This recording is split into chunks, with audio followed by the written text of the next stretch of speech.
अति सुंदर, अति सुंदर। ये कथा यही समाप्त हो जाती है गुरुदेव?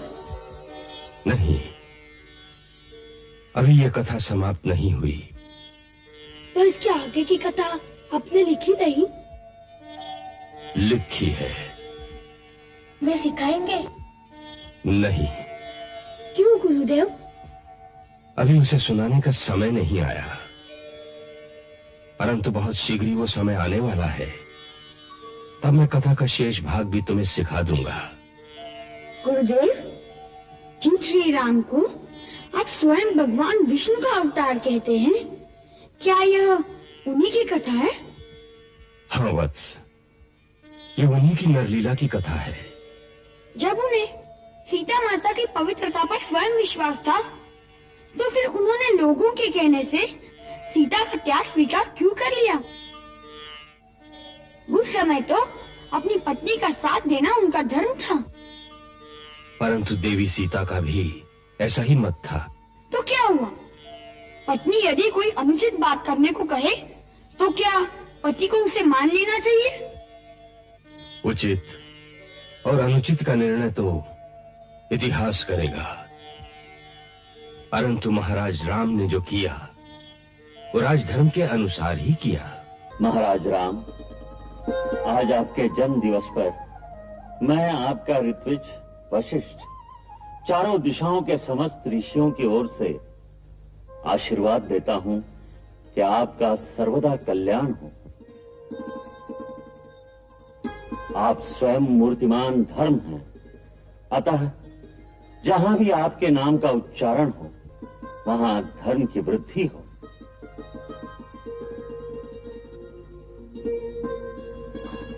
महाराज, मैं आपके मंत्रिमंडल और अयोध्या के प्रजा की ओर से आपके जन्म दिवस पर आपका अभिवादन करता हूं।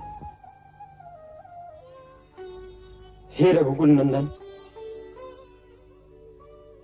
यदि आप आज्ञा दें तो एक प्रस्ताव रखूं। कहो।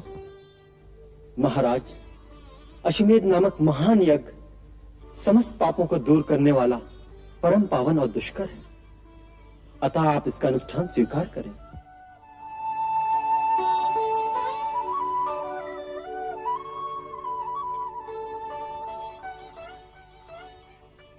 सौम्य, तुमने अति सुंदर प्रस्ताव रखा है। इसी यज्ञ के द्वारा इंद्र भी ब्रह्म हत्या के पाश से मुक्त हुए थे। हमें भी इस बात का आभास है कि रावण का वध करने से हम भी ब्रह्म हत्या के दोषी हैं। सुना है कि कुंभोदर ऋषि ने हमारे अन्न भंडार से इसलिए अन्न लेना स्वीकार नहीं किया क्योंकि हमने अभी तक ब्रह्म हत्या का प्रायश्चित नहीं किया है।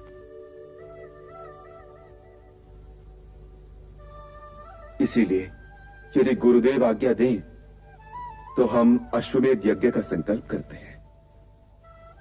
महाराज राम, आप स्वयं पाप और पुण्य की सीमाओं से परे हैं। आपको न पाप स्पर्श कर सकता है न पुण्य, फिर भी हम अश्वमेध यज्ञ करने से पूर्ण रूप से सहमत हैं। तो प्रभु, मेरी यह प्रार्थना है कि इस महायज्ञ के प्रमुख ऋत्विज आप होंगे। आप मुझे ये मान दे रहे हैं, इससे मेरा जीवन सफल हो गया। आदिकाल में जब परमपिता ब्रह्मा जी ने मुझे सूर्यवंश का पुरोहित बनने को कहा था, तो मैंने ये कहकर अस्वीकार कर दिया था कि मुझे पुरोहिताई का काम अभिष्ट नहीं। तब उन्होंने मुझसे कहा था कि आगे चलकर इसी कुल में स्वयं भगवान विष्णु अवतार लेंगे, जिनके पुण्य कर्मों में तुम सहभागी बनोगे। तब मैंने इस कुल का पुरोहित बनना स्वीकार कर लिया और तब से आपके आने की प्रतीक्षा करता रहा हूं। आज आपने इस महान पुण्यकारक यज्ञ में मुझे ऋत्विज कार्य सौंपकर मानो मेरी सहस्रों वर्ष की प्रतीक्षा का ऐसा फल मुझे प्रदान कर दिया जो मुझे कई जन्मों की तपस्या से भी प्राप्त नहीं हो सकता था। मैं इस यज्ञ का पूरा उत्तरदायित्व लेता हूं।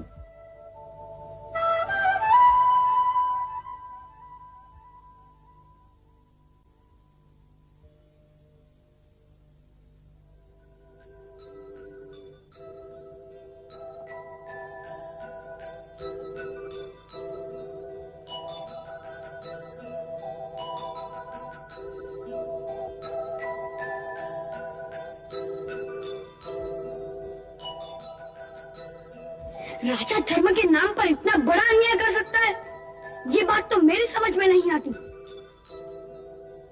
अरे किस पर इतना बिगड़ रहे हो? कौन से राजा ने इतना बड़ा अन्याय किया है? राजा राम ने। तुम लोग महाराज श्री राम की बात कर रहे हो? हाँ माता जी, आज गुरुदेव ने श्री राम के द्वारा हमें सीता माता के त्याग की कथा सुनाई। तब से भैया का क्रोध शांति नहीं हो रहा।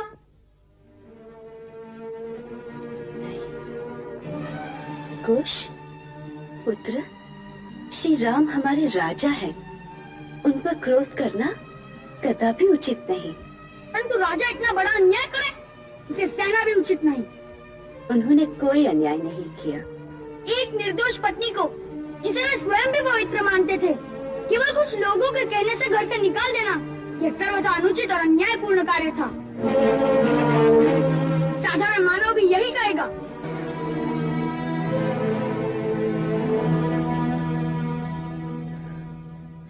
हाँ, साधारण मानव का यही निर्णय हो सकता है, परंतु श्री राम साधारण मानव नहीं है। उन्होंने इस अवतार में मर्यादा पुरुषोत्तम की अति कठिन भूमिका निभानी है। उनके लिए एक आदर्श राजा का धर्म एक पति के धर्म से अधिक महत्वपूर्ण था, क्योंकि राजा का प्रत्येक कर्म सारी प्रजा के जीवन पर गहरा प्रभाव डालता है। इसलिए उन्होंने वही किया जो एक आदर्श राजा को करना चाहिए। परंतु राजा का निजी धर्म क्या कुछ भी नहीं होता? बेचारी पत्नी को वन के कांटों में भेजकर स्वयं राजमहलों का ऐश्वर्य भोगना एक कहाँ का न्याय है? ये तुमसे किसने कह दिया कि वो स्वयं राजमहलों के ऐश्वर्य में खोए हुए थे? उन्होंने तो अपने जीवन के समस्त सुखों को भी सीता के साथ ही वनवास दे दिया। क्या गुरुदेव ने ये नहीं बताया कि वो राजमहल में भी एक सन्यासी की भांति रहते हैं? नहीं, गुरुदेव ने तो सीता माता के त्याग के पश्चात कथा सुना ही नहीं। कहते हैं समय आने पर बताएंगे। आपको शायद आगे की कथा का ज्ञान है, बताइए ना माता जी, आगे क्या हुआ? मुझे भी गुरुदेव ने यहीं तक कथा सुनाई थी।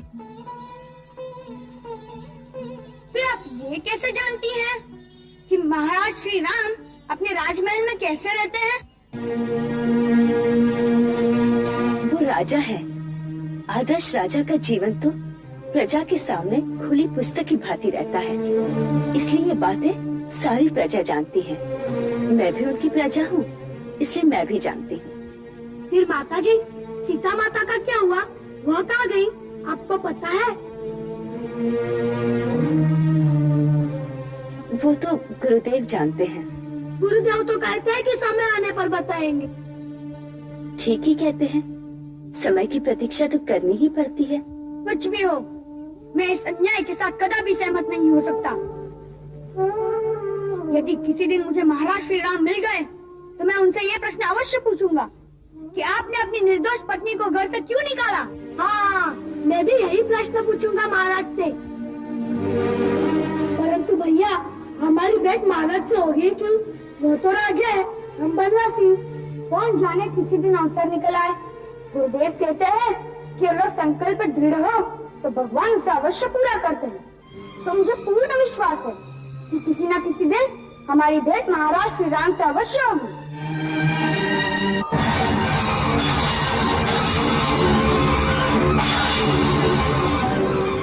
ये यज्ञ ऐसा होना चाहिए जैसा इंद्र, वरुण और चंद्रमा के यहां भी ना हुआ हो। दान दक्षिणा का ऐसा प्रबंध हो कि जब तक याचक बार बार ये न कहे बस मुझे और कुछ नहीं चाहिए, तब तक उसे देते रहो। जो आज्ञा महाराज। शत्रुघ्न को शीघ्र आने के लिए संदेश भेजो, यहां बहुत काम है। जो आज्ञा। भरत, उत्तर पश्चिम में मामा कैकेयराज को आमंत्रित करने के लिए अपने पुत्र राजकुमार तक्ष को भेजो। जो आज्ञा महाराज। पूर्व में अंगदेश के राजा लोमपाद, मगधराज और काशी नरेश, और पश्चिम में सिंधु, सौवीर और सौराष्ट्र के समस्त भूपालों और दक्षिण देश के समस्त राजाओं को आने का निमंत्रण दो। महाराज सुग्रीव, अंगद, नल नील, जामवंत और हनुमान को शीघ्र आने का संदेश भेजो। जो आज्ञा। हमारे मित्र महाराज विभीषण को राक्षस वीरों सहित आने का निमंत्रण भेजो। हैलंग, तैलंग, कलिंग और गांधार आदि देशों के राजाओं को हमारी ओर से आमंत्रित करो।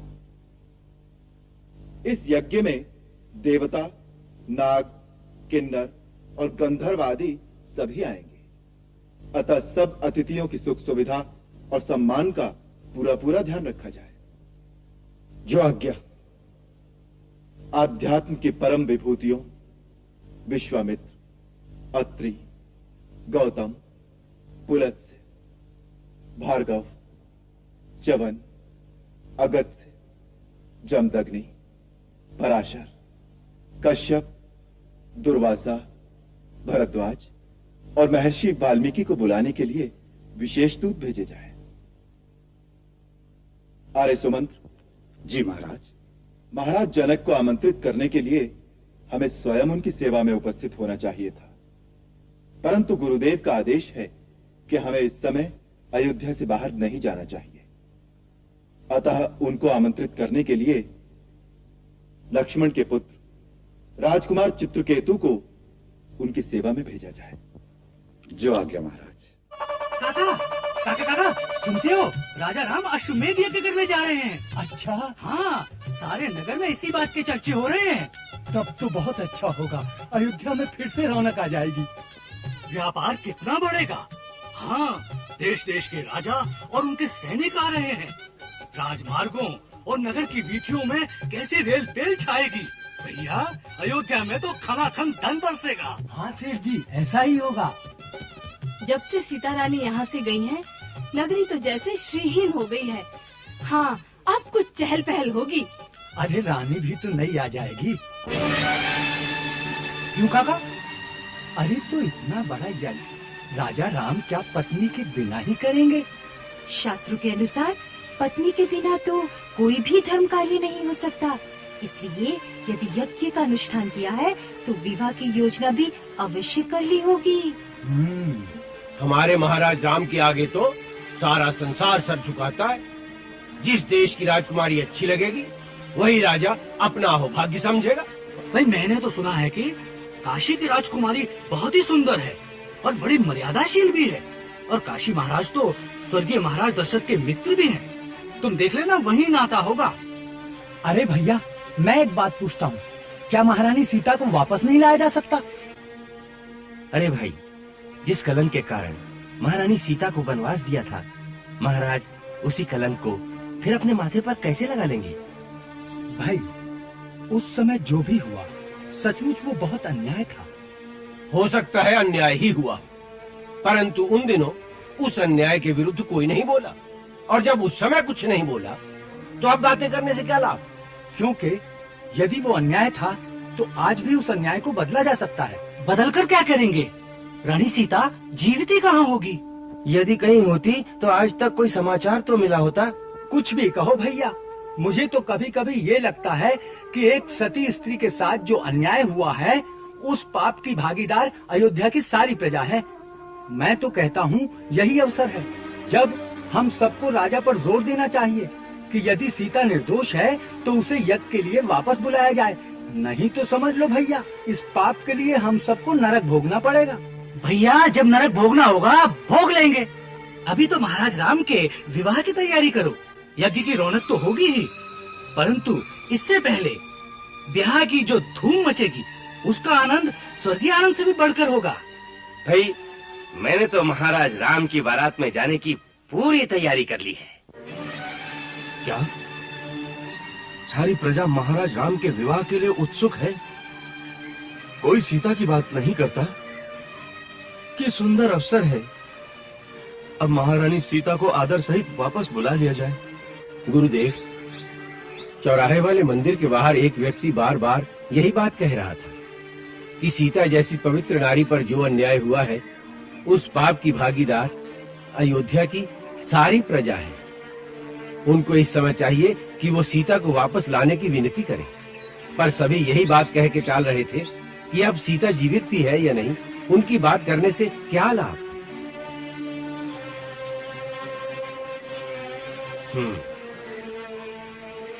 और इससे अतिरिक्त नगर के क्या समाचार हैं? गुरुदेव, नगर में मैं जहाँ जहाँ भी गया हर जगह केवल यज्ञ और विवाह की बात ही हो रही थी।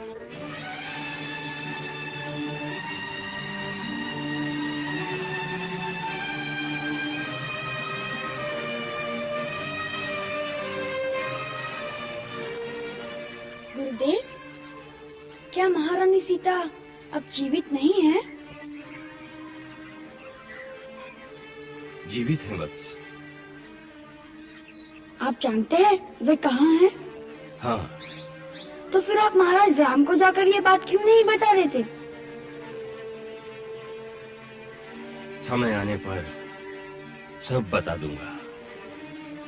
पहले ये तो देखें कि महाराज राम क्या करते हैं।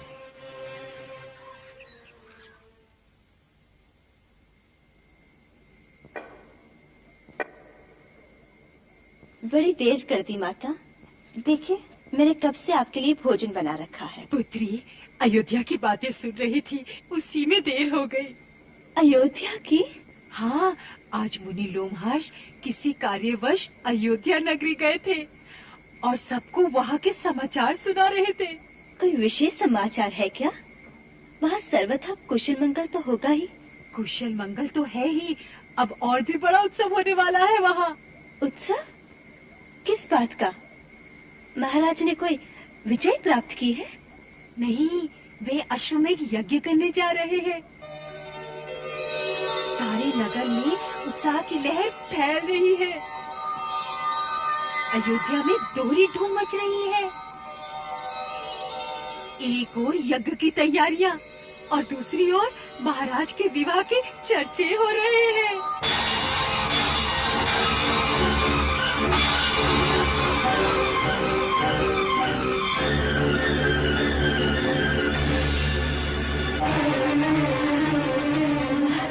विवाह के? हाँ। महाराज श्री राम के विवाह के? हाँ पुत्री, शास्त्र का विधान है यज्ञ स्त्री के बिना हो ही नहीं सकता, इसलिए उन्हें विवाह तो करना ही होगा। सीता तो है नहीं।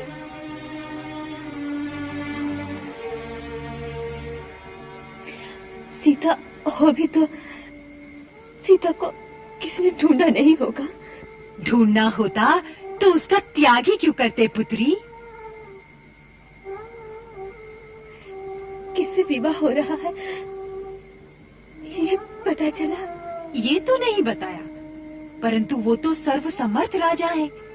संसार में ऐसी कौन सी राजकुमारी होगी जो उनकी पत्नी होने में गर्व नहीं अनुभव करेगी? हाँ माता, उनकी पत्नी बनने के लिए करोड़ों जन्मों के पुण्य चाहिए। सबके भाग में ऐसा मत कहो।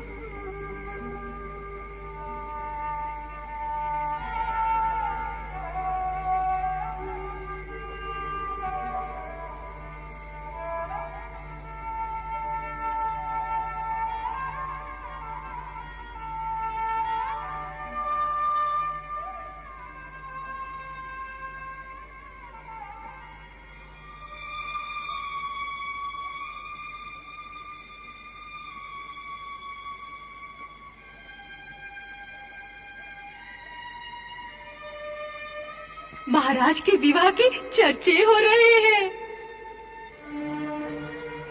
शास्त्र का विधान है यज्ञ स्त्री के बिना हो ही नहीं सकता, इसलिए उन्हें विवाह तो करना ही होगा। संसार में ऐसी कौन सी राजकुमारी होगी जो उनकी पत्नी होने में गर्व नहीं अनुभव करेगी।